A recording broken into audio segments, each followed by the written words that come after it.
Welcome to the Audiology lecture for Year 4 medical student. This is part of your ENT posting.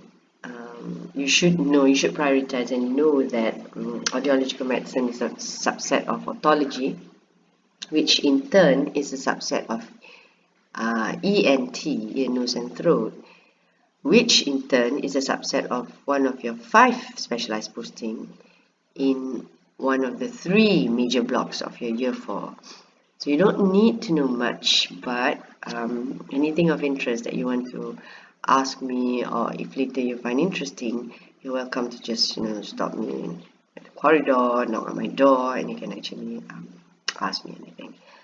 Right, so let's go on to what audiology is. It's anything to do with hearing and balance, but as the grayed out writing suggests, this tutorial is going to be concentrating more on hearing.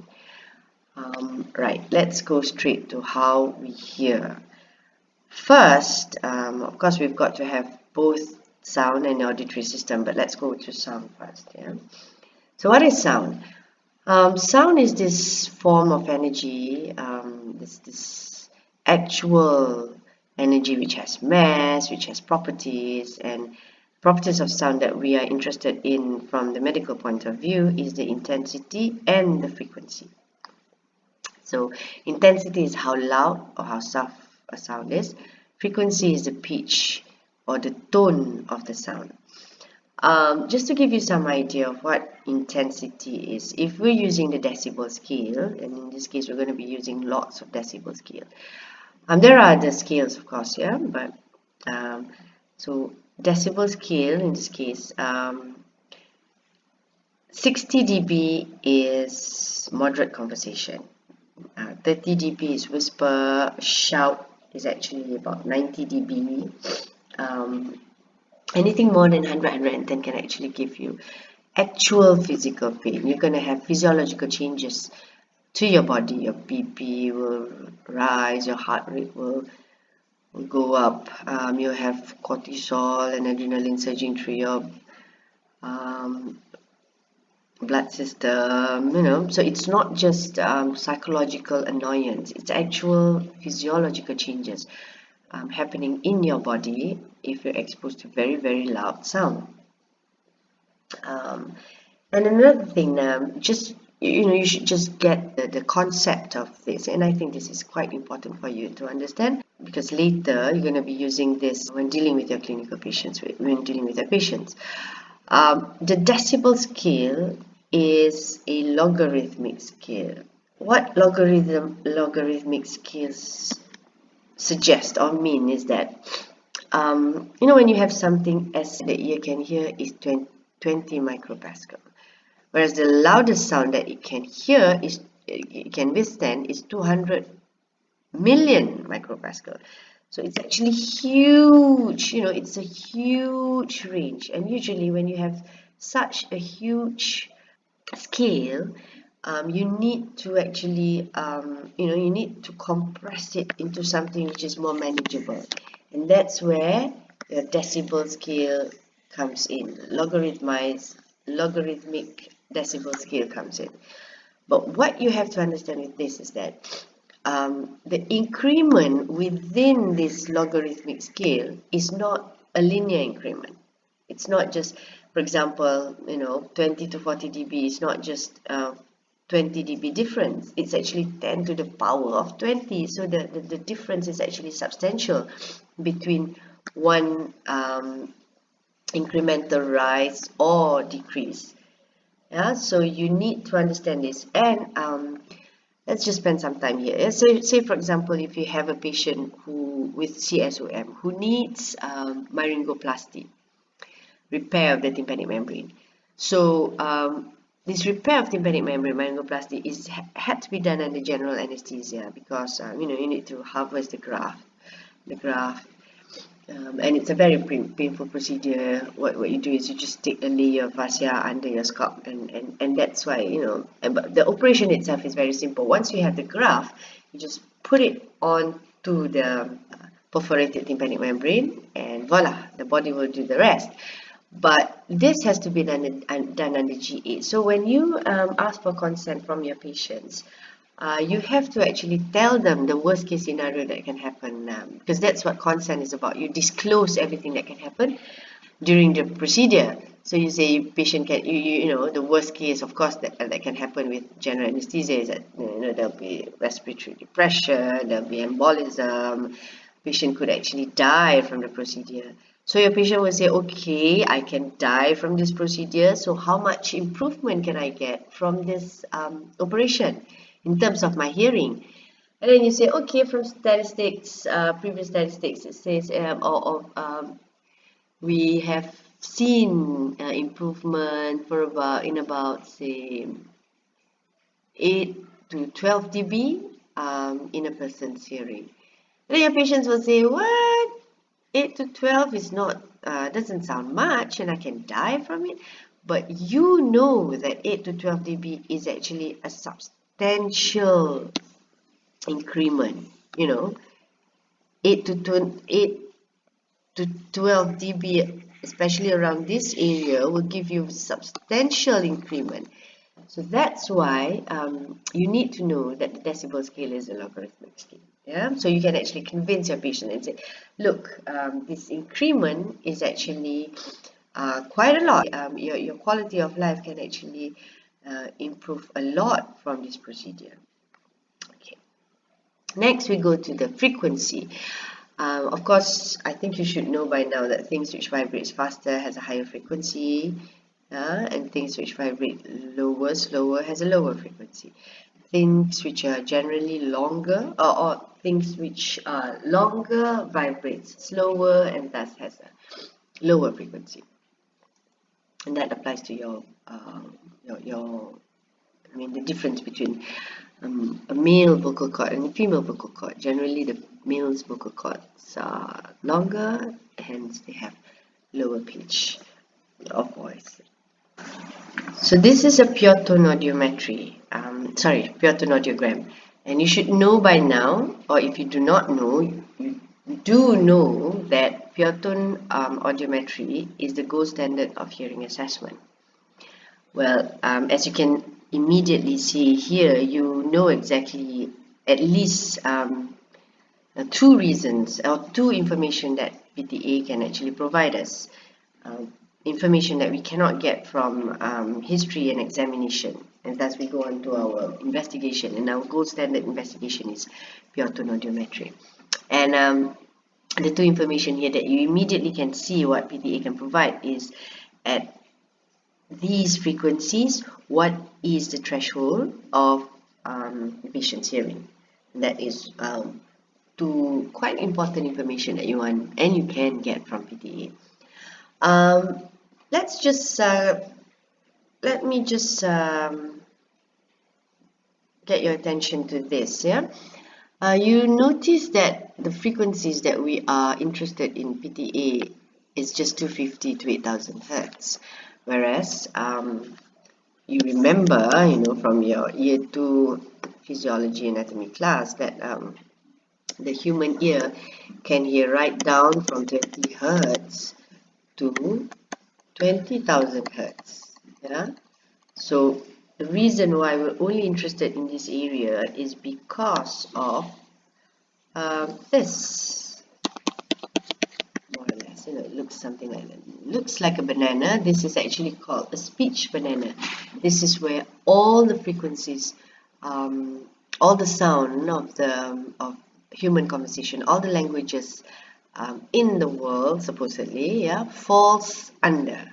You know, the sound of all the languages falls under this speech banana.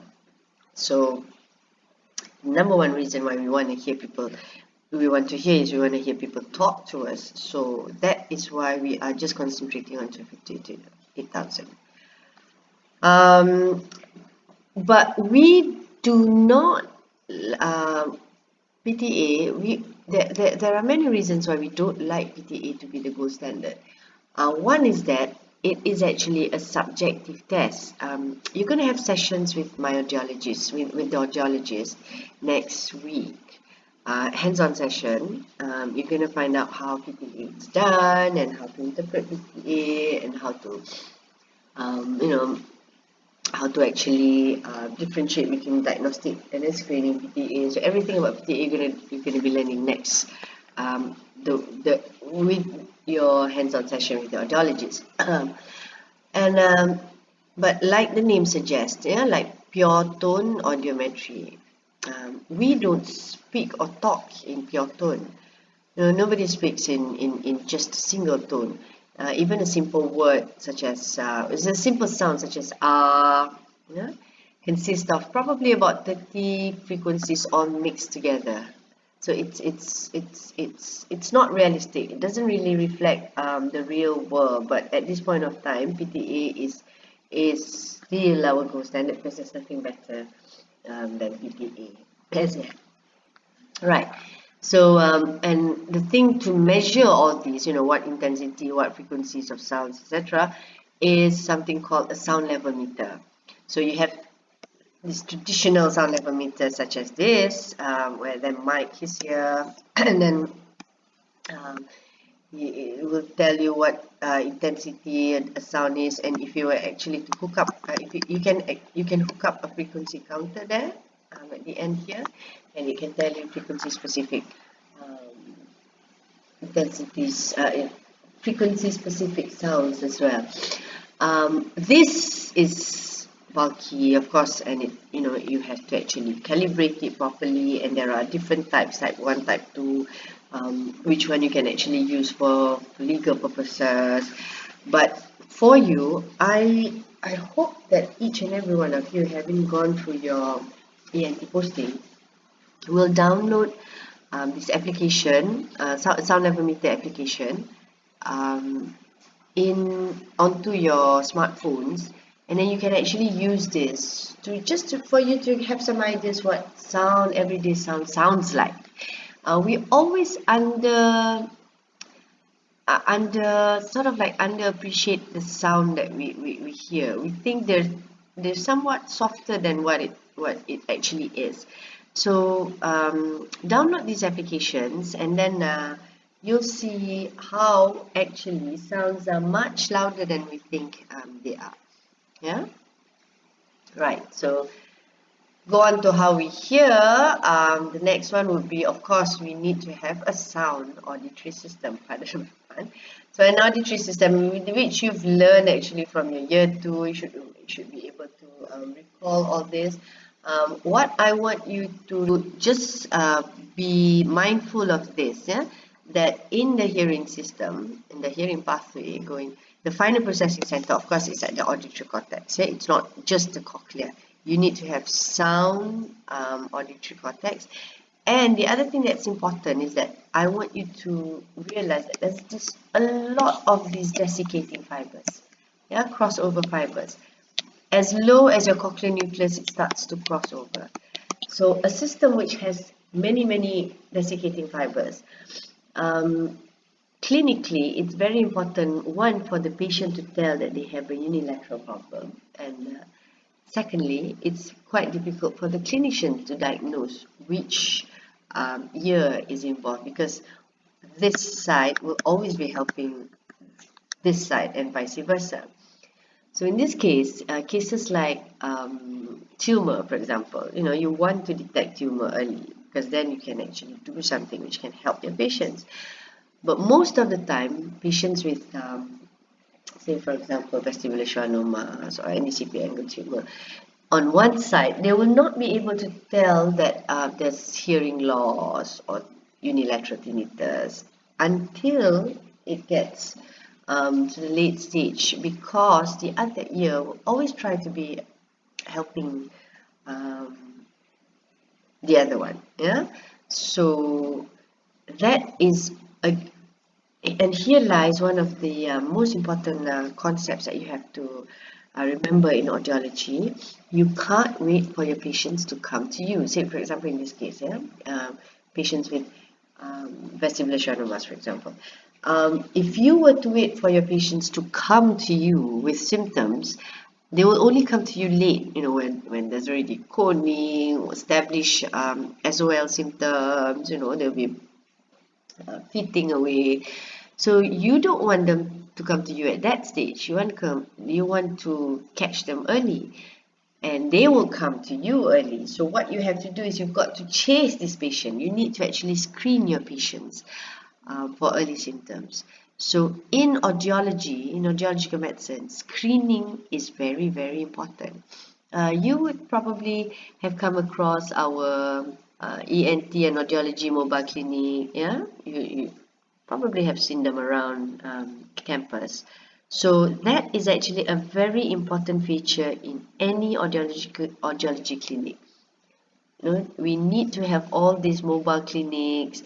We need to do screenings. We need to actually go after your patients. You cannot just wait for your patients to come to you. Okay, so clinical application of audiology. You have to know at this point of time that there are two types of hearing loss. There's sensitivity loss. This is actually, patients can't hear soft sounds, so you give them loud sounds and problem solved. There are a couple of types of sensitivity loss: conductive loss, sensorineural mix, or mix, or mix. Yeah? And lucky for us, this is actually quite common. About maybe 80% of all our hearing losses are sensitivity loss. And the other problem that's a bit more difficult to handle or manage is processing loss. In this case, patient or sounds get to reach the brain, but the brain could not make head or tail of the sound. Yeah? So there's this processing disorder, or auditory processing disorder. So in this case, amplification is not always helpful. So there needs to be, other treatment modality, rehabilitation. Yeah? So two types of losses.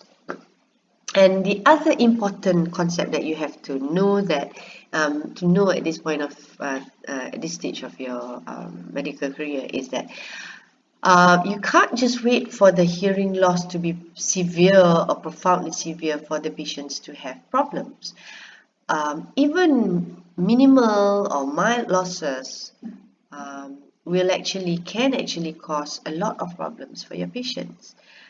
For example, I just invoke a simple example. A conductor of an orchestra, for example, they need to be able to decipher each and every note from each and every instrument in the orchestra. So can you imagine if the patient has just some mild low frequency loss, but quite say moderate high frequency loss that usually occurs in noise induced hearing loss. Yeah? So for this conductor, that problem will be quite problematic. So it doesn't have to wait until he has severe or profound loss. Even at mild or moderate losses, he will be in trouble. He will have problems doing his job. So this classification, the severity of hearing, mild, moderate, severe, profound, is actually very important. And in UIA and HTA, this classification is usually used. Anything more than 20 but less than 40 is considered mild. 40 to 70 is moderate. 70, 90 is severe. Anything more than 90 is profound. Right. So in this patient, this is actually normal hearing. This is the sensory neural portion, and this is the conductive, the air conduction portion. So if there's a gap between what the nerve can hear and what the ear can hear, so this is called a conductive loss. As compared to this, when both the nerve and the ear hears the same threshold, so this is a sensory neural loss. I want you to try and figure out why in sensory neural hearing loss there's a preponderance at high frequency, while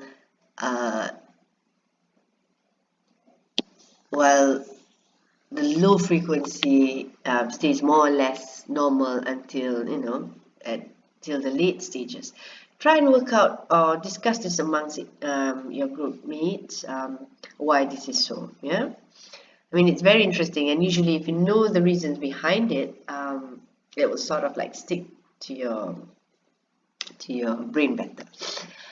Right, and another thing that I want to sort of like address here is this abnormal growth of loudness, or the old term is recruitment. Probably this is better. Yeah. So in a normal hair cell, the growth of loudness, yeah, this is the growth of loudness, yeah, from audible to pain, from audible to comfort to pain, is linear. See, if you notice here, so first it's just audible, yeah, and then the more sound you give, it will linearly rise from comfortable to, you know, okay, it gets more and more, it gets louder, louder, and louder, and finally it reaches that painful threshold. So the rise is actually linear, and you have this dynamic range of about 120 dB, yeah, from just audible to painful, to very, very loud until it becomes painful. So let's look at somebody with a sick hair cell, with sensory neural hearing loss. Yeah, let me get another color. Let's get green. So with sensory neural hearing loss. Yeah. So first, say this is the, yeah, so let's just erase this. All right. Okay. So first, you need to actually reach the audible level of this hair cell, which is say 60 dB. Yeah, and then as you increase the sound level, the increment is such that it only takes an increment of about 40 dB for the hair cell to reach its painful threshold. So in this case, he needs a 60 dB sound for it to be audible, but then you can't exceed 100 dB, because after that all sounds becomes painful. Okay, so this is what we call abnormal growth of loudness. So in this case, in this hair cell case, the dynamic range, yeah, the range, hearing range of this fella is just 40 dB, as opposed to the normal hair cells just now, which is 120 dB. So this is again another important concept that you have to grasp.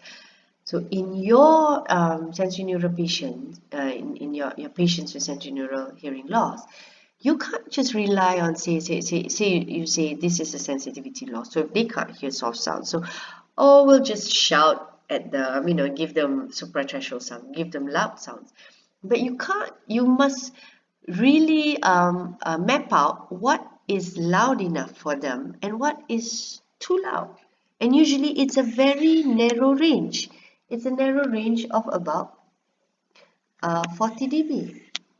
Yeah, as compared to a normal patient with 120 dB.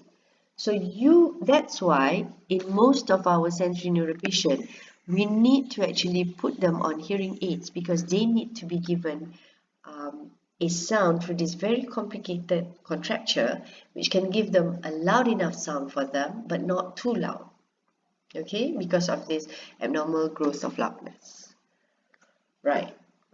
Yeah, I suppose this is the same thing just now. Disorders. Okay, right. This slide will show you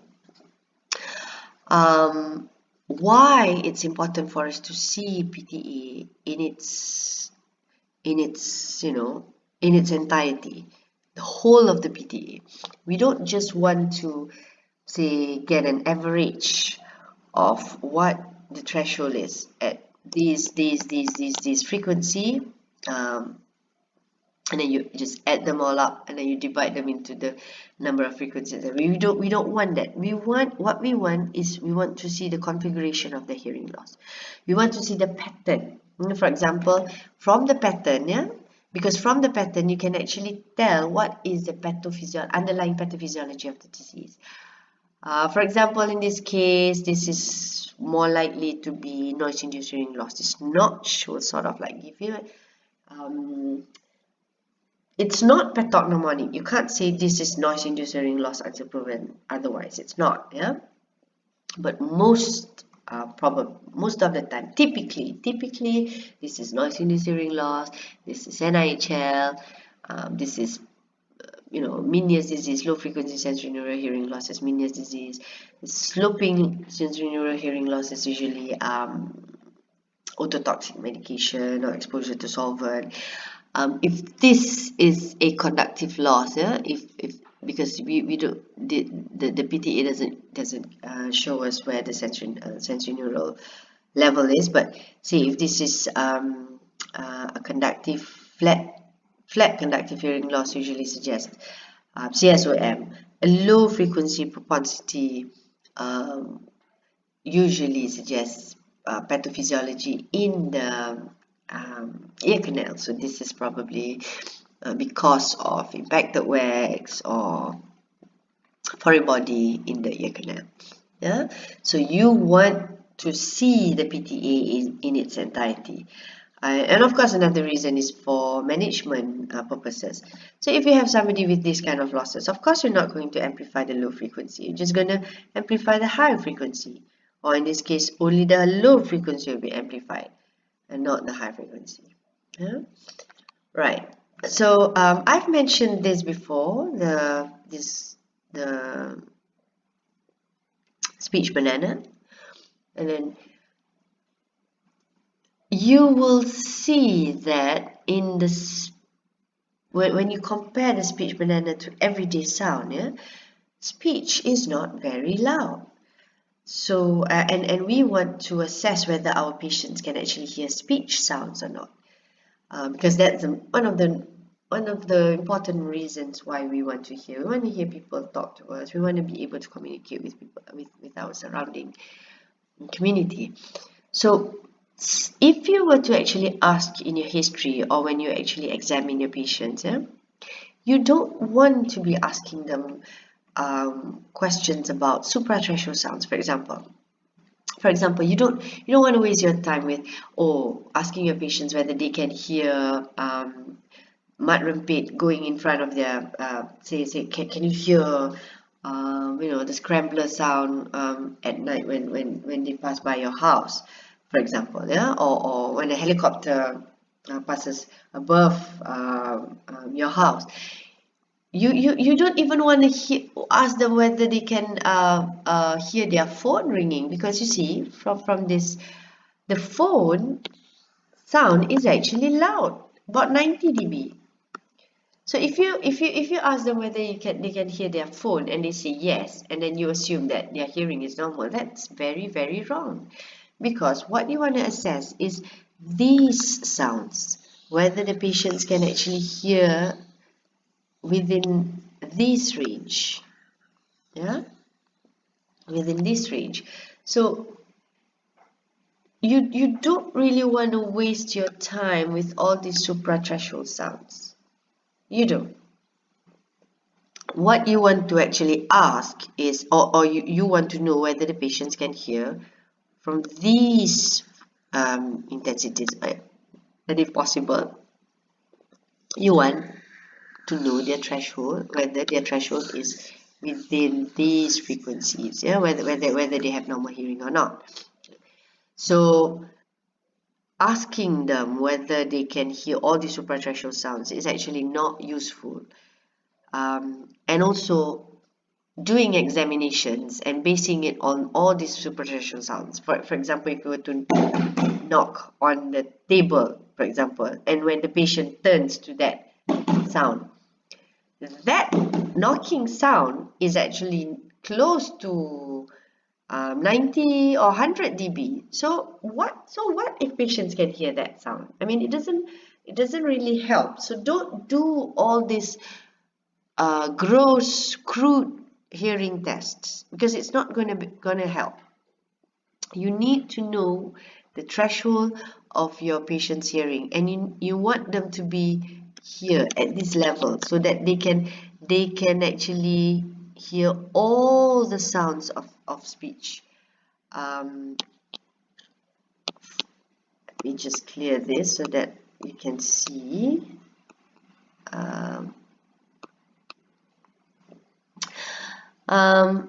If you can actually see here, if this is the mid level, yeah, all of the vowels are actually in the lower frequency. Yeah, your A, E, I, O, your U. The vowels are in the low frequency. Some of your consonants are in the low frequency, but some of them, and majority of the some of them are in the high frequency. And for example, the plosives, the fricatives, the ps, sh, t, k, s, and they're actually very soft. They're 20, 30, 40 dB. They're soft and they're in the high frequency. So let's go to the next. Yeah. So this is also another a different diagrammatization, yeah, of your speech spectrum just now. So vowels are in the low frequency, fricatives, plosives are in the high frequency, and some of the consonants are also in the low frequency. Languages such as English, Malay, Tamil, I think, needs consonants for speech understanding. For example, in Malay, I have, okay, say these three sentences, yeah, the difference between these three sentences. Nama saya Lala, mana mama saya, and bapa saya Lawa. So those three sentences all uses A as their vowels, but the consonants gives different meanings to the sentences. Nama saya Lala, mana bapa saya, mama saya Lawa. Yeah? So if you can't hear the consonants, you cannot understand speech. You'll be able to hear them because because you'll be able to hear the consonants. The vowels. But the consonants are the one that gives meaning to the conversation. All right. So in this case, if you can't hear these high frequency consonants, say in cases like let's look at an example. Yeah, remember I told you flat across all frequencies. Flat across would be CSOM. Yeah, in CSOM cases, you have this flat loss. So in CSOM, what other symptoms are the patient suffering from? They'll usually have ear pain, there'll be ear discharge, smelly ear discharge, and they have this kind of hearing loss where they can't hear all this speech sound. So do you think this patient, your CSOM patient, will come to you and seek treatment and seek help from you? Yes, they would, because they can't hear and they have all the other symptoms associated with CSOM. They have this pain, they have this discharge, etc., etc. Yeah. So let's look at the next case in your any NIHL cases, yeah, or your presbycusis, where the low frequency is relatively intact. Only the high frequency is gone. Yeah. And what other symptoms are there in presbycusis? Presbycusis, would there be pain? No. Would there be ear discharge? No. There'll be no other symptoms. And look at the level of look at the configuration of their hearing loss. Will they still be able to hear conversations when people talk to them? Yes. You see, all these, they're fine with all these frequencies, all these sounds. The only sound that they're missing are these sounds. These sounds, yeah? These fricatives, these plosives. So will they realize that they have a problem? They won't, because there's no other symptoms except for these occasional consonants, k and f. and you know. So for example, in Malay, sikat or sifat, you know, they won't be able to tell the difference between sikat and sifat, but they will be able to see the difference. They'll adapt by looking at by looking at the lip, by the mouth. They lip read. At this stage, they will not even notice that they can't hear, because they say, "Oh, I know it's sikat," by looking at the lip of the one who's talking to them. So this is also one of the reasons why you can't wait for your patients to come to you. They'll come to you late. They won't come to you early at this stage, you know, when the hearing, when the low frequency is normal and only the high frequency is gone. They won't. They'll come to you when it gets worse and worse and worse until their configuration is like that. And at this point of time, with this kind of hearing loss, you know, there's not much you can do already to your patients. Yeah. So that's why screening is very, very, very important in audiology. Right. So the tools we use for evaluation. I told you that PTA is the gold standard for hearing assessment. Yeah. And I've also sort of like insinuated to you that all the gross crude test, you know, of using all these sounds, you know, the bell, that very loud bell, is not going to be useful, because you don't want to know their reaction towards suprathreshold sound. You want to actually see whether they can actually get speech sounds or not. So the one thing that you can and should actually use instead of those crude testing is your voice.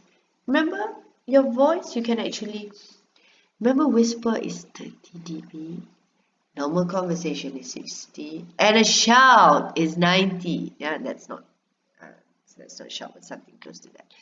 So you can actually use your voice. That's a better test to use than all these, you know, crude tests, like using a bell or knocking on your desk, etc. Yeah?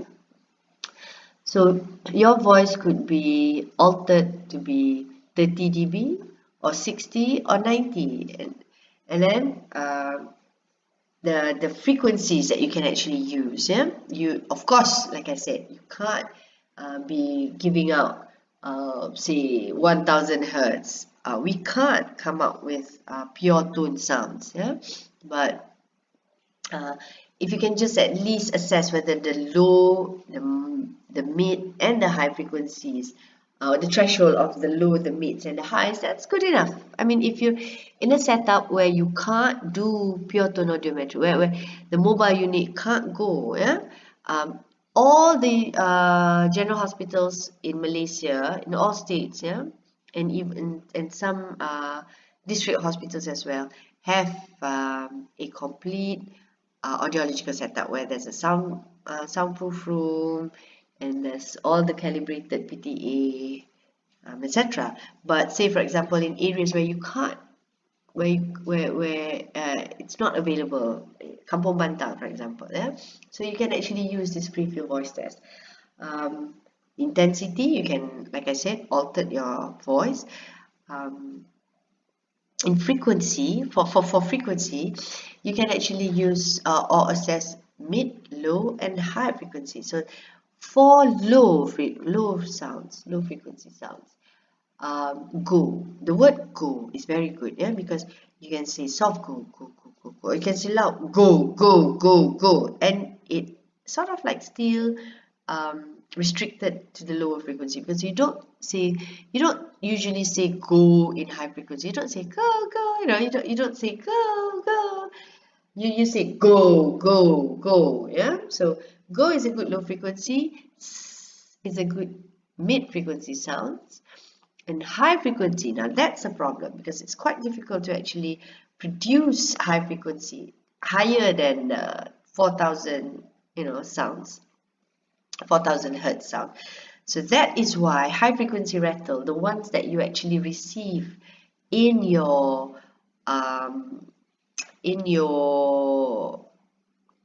what's that? Developmental kit, developmental assessment kit, the ones that you get, the ones that you have to buy during your pediatrics posting. So use that high frequency rattle to assess your high frequency, your patient's high frequency threshold. So there you have it. You have your low, mid, and high frequency sounds. You can actually alter them to be soft, moderate, or high intensity. And you can actually test whether it's on the right side or the left side. Remember the desiccating fibers? So for you to actually determine whether the right side and the left side is okay or not, you give some other sound, some other competing sound on the other side, on the non-test ear, so that you can actually test, you can really test the ear that you want to hear. Say for example, so you want to test the left ear. This is a patient looking to the front. So you want to test your left ear. This is your test ear. So this is your non-test ear. So you give some sound, a masking sound, to your non-test ear so that you can actually test your tested ear, and you know that this non-test ear will be busy bringing up the sound that it has to bring to the brain. So it doesn't, menyebo and help out the tested ear. So you can you sort of like have some idea about the side of the hearing that's involved. Yeah. So there you have it. Free voice test is a good test to use if you can't, or if you're not, if you don't have access to PTA. Right. Tuning fork test. Can it give you that full information that you want? Remember that, just in case you missed what I've said just now. With PTA, you have PTA, you have intensity. Yeah, you can actually know specific frequency. You know what side is involved, left, right, both. Yeah? And you know the type of hearing loss. Yeah? And all these, don't worry, you will be able to get all this information from your PTA, and you will know how to read your PTA during your hands-on session with the audiologist next week. Yeah? So would your tuning fork be able to give you all this full information? No way. Yeah, probably could tell you the type of hearing loss only if it's unipathology unilaterally. Yeah, but say if you have dead ear on one side and mixed hearing loss on the other side, no way your PTA would be able to tell the type of hearing loss. Yeah? So it's just for simple unilateral unipathology diseases. But you need to know about the tuning fork test, the Rayni's, the Weber, because we love to ask you these questions during your OSCEs and your MCQs. So know this well, yeah. And of course, it's not, PTA is probably useless for hearing assessment, yeah, but it has its function. You would want to know the type of hearing loss right after. Say for example, if you want to know whether your graft has taken or not, post myringoplasty, bedside testing, maybe next day, when you want to actually see whether the graft has taken or not. Yeah, so this is the modality of test that you use, the battery of tests that you use. Right, so PTA, like I said, you're going to be learning all this during your hands-on session with the audiologist. You can actually measure the hearing threshold, but you can not just hearing threshold, you can measure the ULLs, the uncomfortable level loudness, the most comfortable level loudness. You can also measure, or you can do tinnitus matching. You want to know the exact frequency and intensity of a patient's tinnitus, you can use PTA as well. So this is how it looks like. This is what we have in our clinic, ESI. You have air conduction and the bone conduction. You must know where to place the headphones and the bone oscillator. You must know the attenuation factors. All this will be covered during your sessions with the audiologist next year. Remember I told you next week. Remember I told you that PTA is not realistic, that nobody speaks in pure tone. So we have this thing called speech audiometry. This is the speech test. We hardly use now. What we're using words, sentences instead of just words. Yeah, we have hint, we have seen, but what we have in our clinic now is hint. So you can actually ask the audiologist if you're interested in all this. Right. So you must also know, and I told you that pure tone audiometry is a subjective test. It's a behavioral test. Yeah. So what behavioral test means is that, as opposed to electrophysiological tests, yeah, is that they tell you you're actually assessing the complete arc. You are assessing the afferent fibers going into your processing center. You are testing the processing ability itself, and you are also assessing the efferent fibers in reaction to the patient's hearing the sound. How do they respond? Yeah, so it's a complete arc. So it's actually the complete test of hearing, behavioral test, things like PTA, pleodometry. But since it's a subjective test, that means it needs patient's cooperation. How young can you do hearing tests on a person? So how young can the person be for you to be able to do the test? So in PTA, I suppose we can do pure tone audiometry in somebody as young as 6 years old, and we have managed to do PTA on 6-year-old children. Yeah. But we can actually, you can actually modify the pure tone audiometry to suit the age of your patients.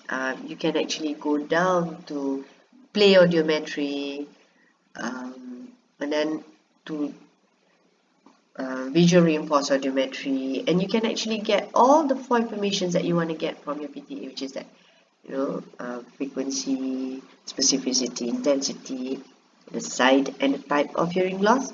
We can actually do that even with visual reinforced audiometry, but you actually can do this VRA in children, babies, as soon as they achieve good neck control. And this is from your developmental milestone, pediatrics posting. You remember this. Good neck control is achieved at about 6 to 9 months. So you can actually have a verified level of hearing threshold at about 6 to 9 months old. Yeah, in your little babies.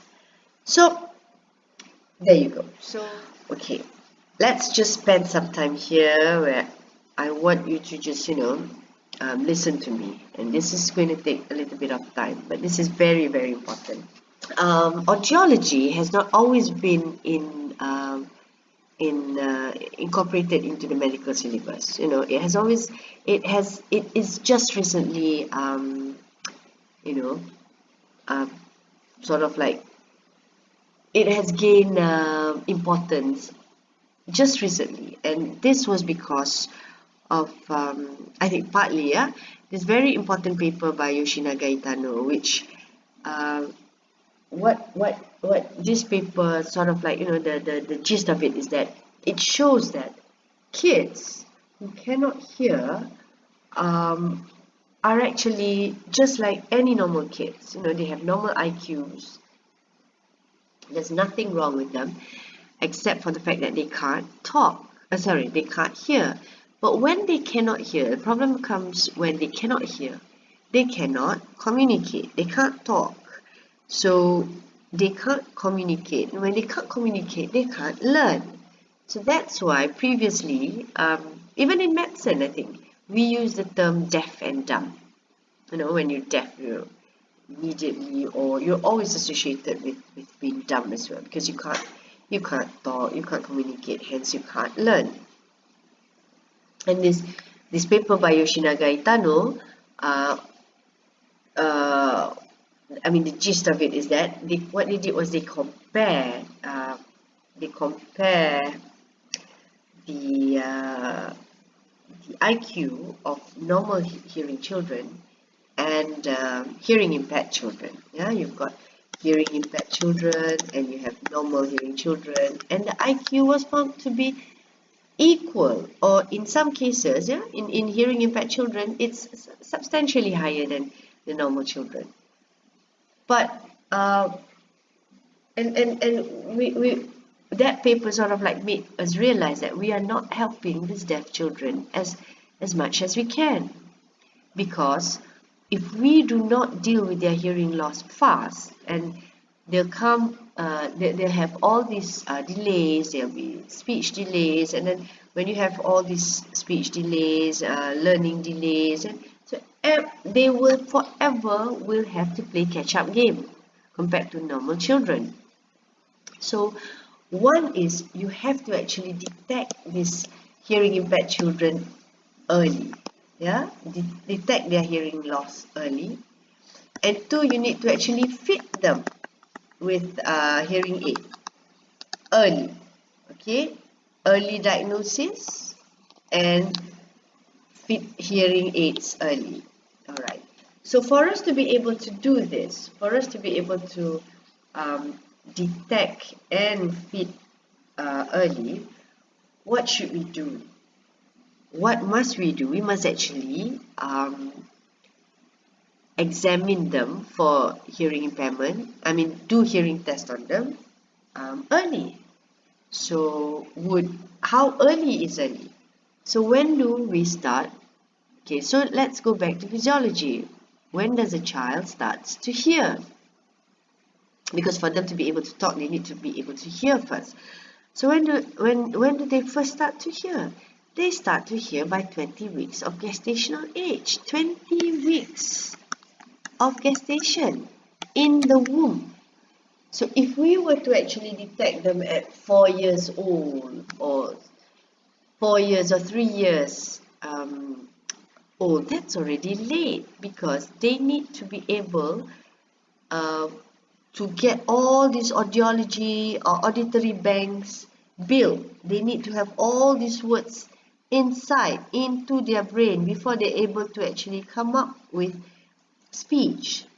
So we need to actually detect them as early as possible, and international consensus says we need early detection, early diagnosis would be before 6 months of age, and early hearing aid fitting, before 3 months of age, and early hearing aid fitting before 6 months of age. Yeah? And if you remember from this slide just now, I said we can actually do a proper hearing test on a child as soon as they achieve good neck control, which is actually around 6 to 9 months. But this is still too late. Remember, the child starts to hear as early as 20 weeks gestation in the womb. So we need to actually do hearing tests. Remember, the international consensus says we need to actually diagnose the child before 3 months of age and fit them before 6 months of age. So how do we actually diagnose them by 3 months of age? This is where your electrophysiological tests come in. Electrical response audiometry or electrophysiological tests. They are objective, meaning they do not need the baby's cooperation for us to actually get details of their hearing thresholds. But they're not still the gold standard. So I want you to actually discuss amongst yourself why they're not gold standards. Why they can't unseat PTA as the gold standard. Yeah. So we have several electrical response audiometry. We have ECOG, ABR, cortical, ERA, SERA. You know, we have ASSR, SSEP, and whatnot. So, and basically what electrophysiological tests do is that we put a scalp electrode on the child, yeah, and we give them stimulus, hearing stimulus, and the electrodes will far-fieldly detect the electrical pathway along this hearing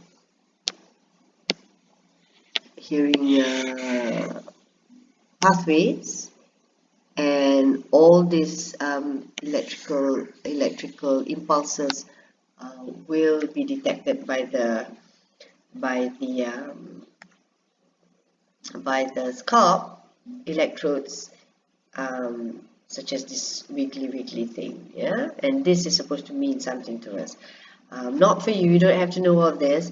You just know that it is still operator dependent in a certain extent, because the operator needs to actually determine where's the peak, you know, what's the throw and the peak looks like, what is wave what, and in this case this is wave 5, yeah. So it's actually although it's subjective, although it's objective, yes, it is subjective to a certain extent. That means you need to know what you're doing to a certain extent. It needs to be run by an audiologist, a certified audiologist, yeah. So there you go. You have all and you have SERA, you have ASSR, you have OAE, yeah. So you have all these tests, tools that you can actually use in babies less than 6 to 9 months old, where you can actually detect hearing loss in them early, so you can fit hearing aids early. Okay, I want to mention a bit about OAE, autoacoustic emission, yeah, because OAE is also an objective test, electrophysiological test, but it's even it's actually it detects only up to the cochlear level, yeah. So, but it's actually very it's an amazing tool, because it can actually detect whether the person has normal hearing or normal hearing within a few seconds. It's very fast. You know, you don't really need like ABR just now. Patient needs to be sedated for at least half an hour to 1 hour for us to do the test, because they can't cry away, they can't move around, you know, because then the background EEG will sort of like flood all the electrophysiological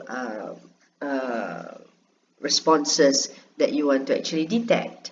So OAE just needs a few seconds to do it.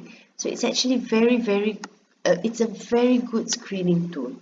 So imagine if you were to do this on your baby, it takes a few seconds, and then you can actually say, okay, baby normal or baby abnormal, you know, and then you do further test on the baby. So this is a very good test to use. This is a very good tool to use for screening your babies. Yeah. So I would just like to mention here about, or maybe you can just later. Yeah, never mind. We'll come back to OAE later.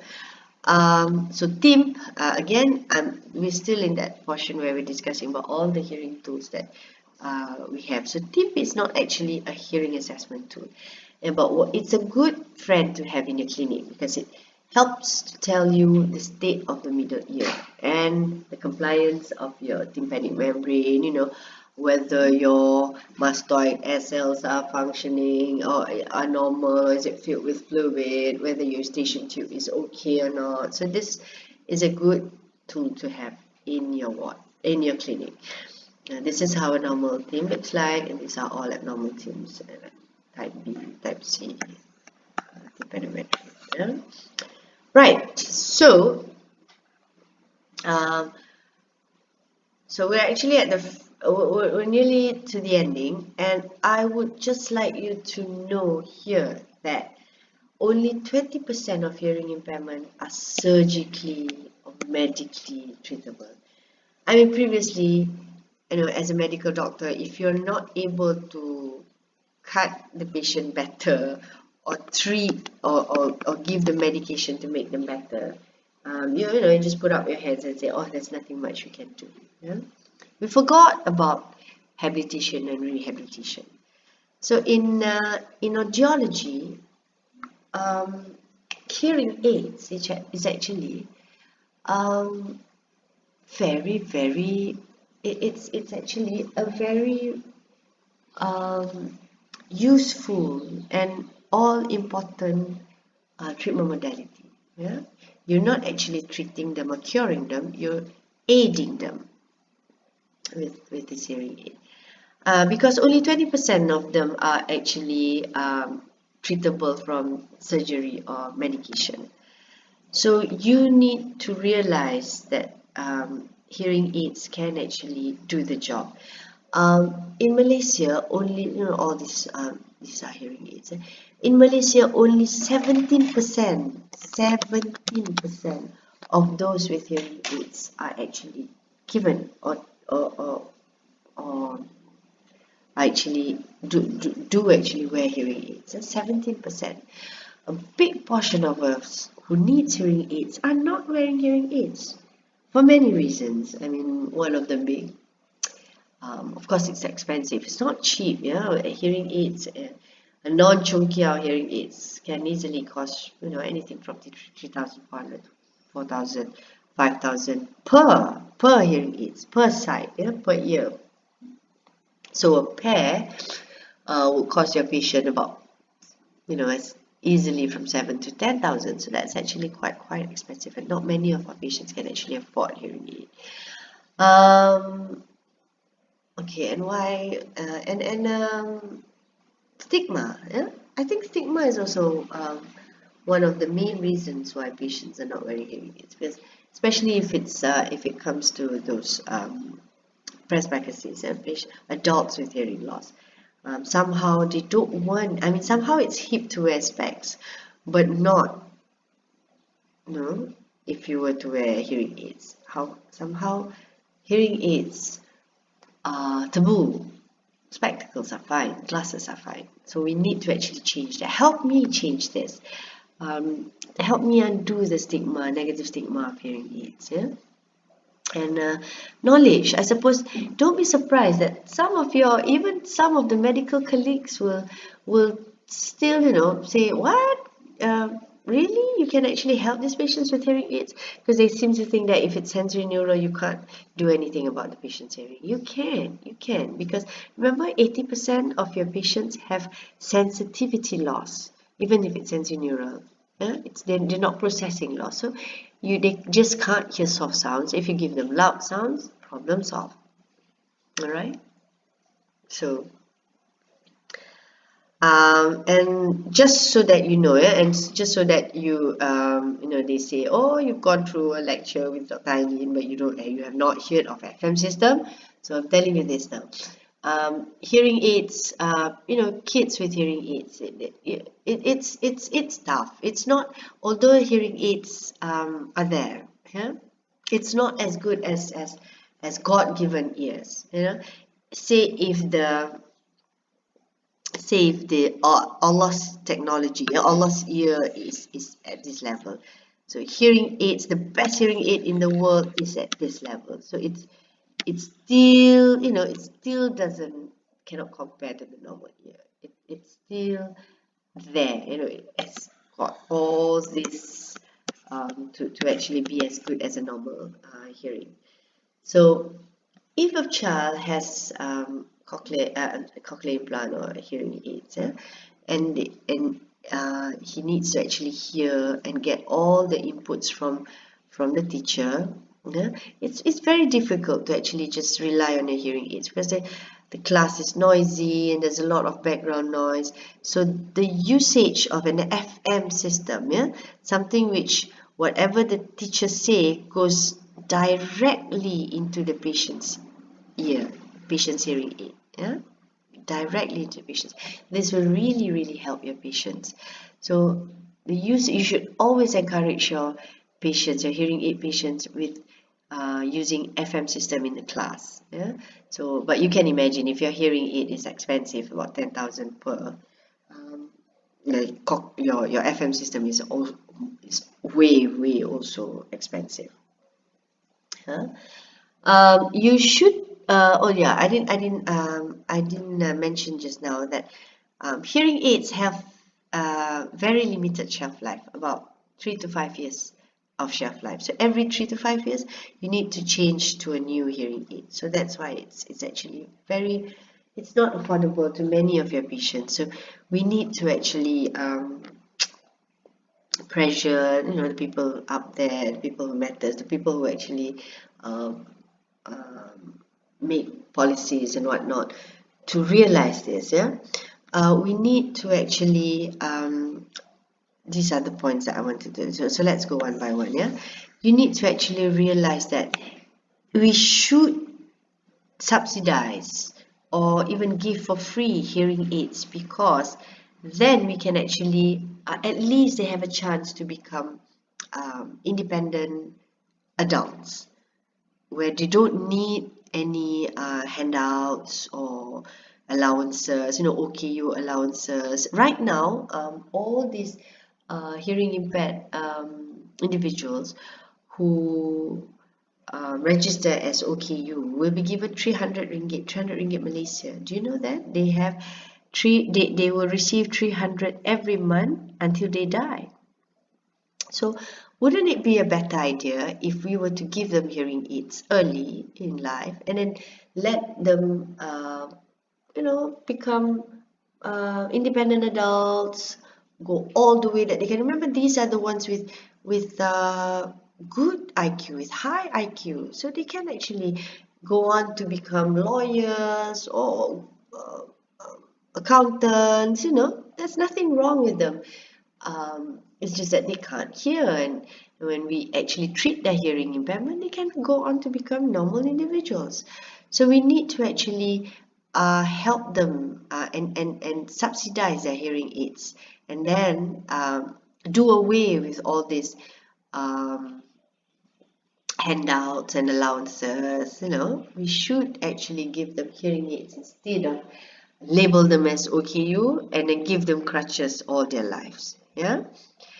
Okay, I wanted to talk about UNHS just now, Universal Neonatal Hearing Screening. Remember, I was telling you about this OAE, which I claim to be godsend.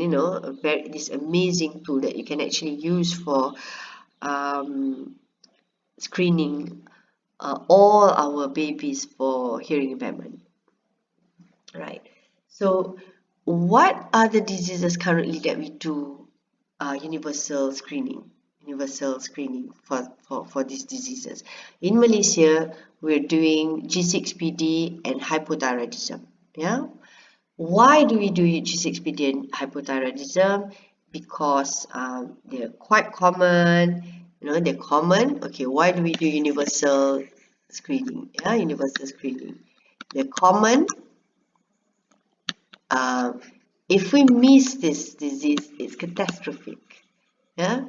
For example, hypothyroidism. If we were to miss the diagnosis of hypothyroidism, they end up with mental retardation. Whereas there's a cure for it. You just give them thyroxine, and poof, like magic, the problem will be rectified. Yeah. And the last reason why we do a universal screening is because there's a tool to diagnose, and the tool is cost effective. Yeah, it's cheap, and it's easy to do. So it's a cost effective tool.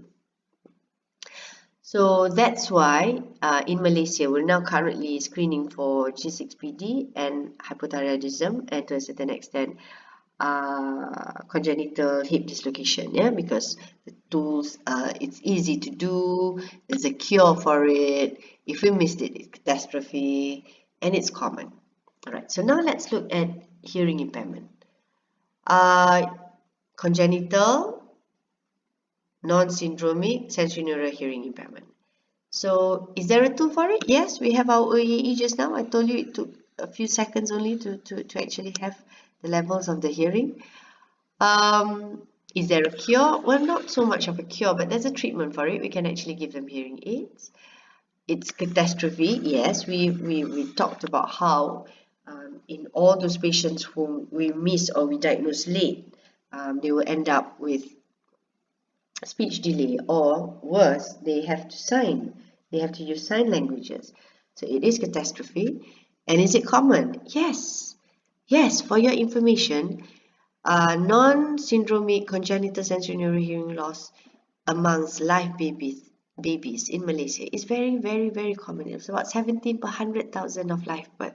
So that's actually very, very common.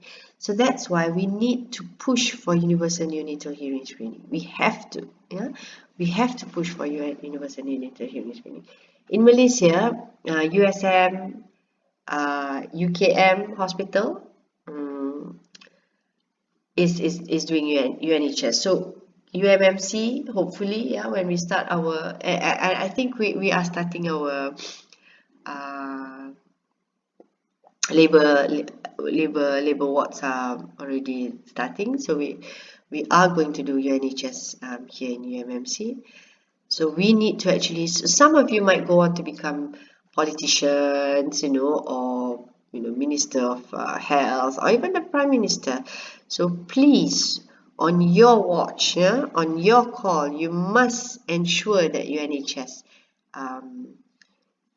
is started, is implemented. Okay. So the next thing that I want to just mention a bit is this thing called noise-induced hearing loss.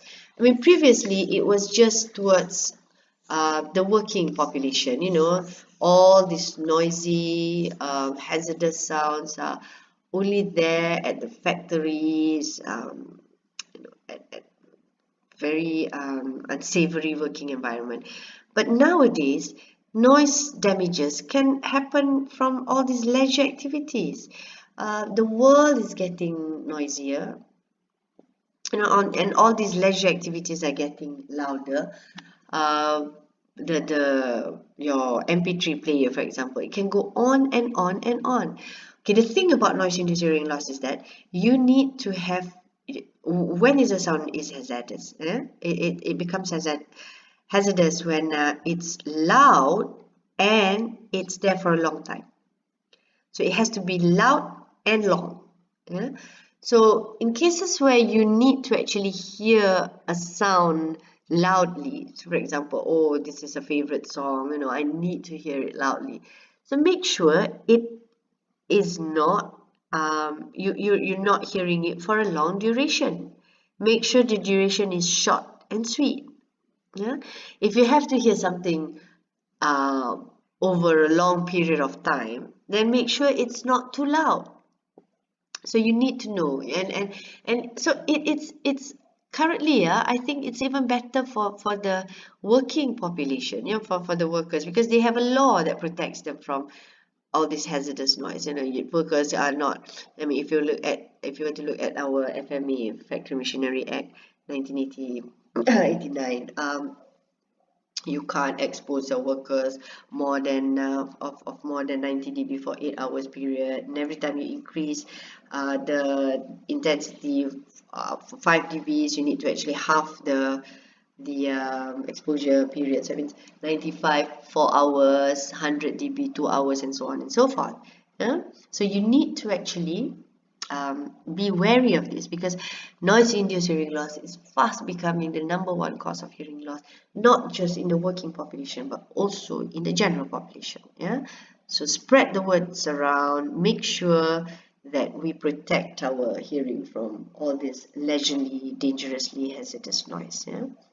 Okay, and another thing that I have to mention before we go off is this thing, this slow learner. Okay. Slow learners, the ones that your teacher will it will say, you know, the ones with attitude problem, the one with the one who's slow, the one with learning disorders, the one who's dreamy, you know, who's playful. Okay, let me just tell, if I were to tell you that 70% of these kids were known to just have mild hearing impairment from middle ear effusion, and you should be the one who detects them, not miss them, yeah. Because you see, at that age, from 3, 4, 5, 6, 7, 8, yeah, most kids still have their adenoids and tonsils, and most of these adenoids and tonsils still cause middle ear effusion, and when they have this occasional periodical middle ear effusion, what they have is this mild, mild, moderate, or maybe just mild losses, which will not lead to speech delay per se. Yeah, they're gonna have normal speech development. You know, they're gonna have normal vocabularies build up and all that. The problem will be when they start going to school. Say, for example, a 7-year-old with middle ear effusion, yeah. So what happens to him is that when they go to school, they do not mishear. They do not hear. What happens is that they mishear. For example, you know, if the teacher says, "Okay, children, open page." Say, today we're going to be learning about page 13. 13. So they miss here and they hear, say what? 13. What is close to 13? 17, 16, or say they say 16. 16, and then they hear 60, you know, 16 and 60. So everybody is on page 60, and this fella is looking at page 16. 16 is discussing about, say, picnicking at the zoo, and everybody else is talking about going to the museum. So can you imagine, or can you would be able to understand why these kids, you know, they're lost. And then if this were to happen 3 or 4 times, and then every time people are discussing something else and they're hearing something else, so you know, that's where they become all these slow learners and slow learners or behavior learning disorders, you know. So you must actually, when you have a slow learner in, you know, some of you will end up as a medical officer in charge of maternal and child health clinic, where teachers will actually refer you all the slow learners. Yeah, you must not miss their hearing losses.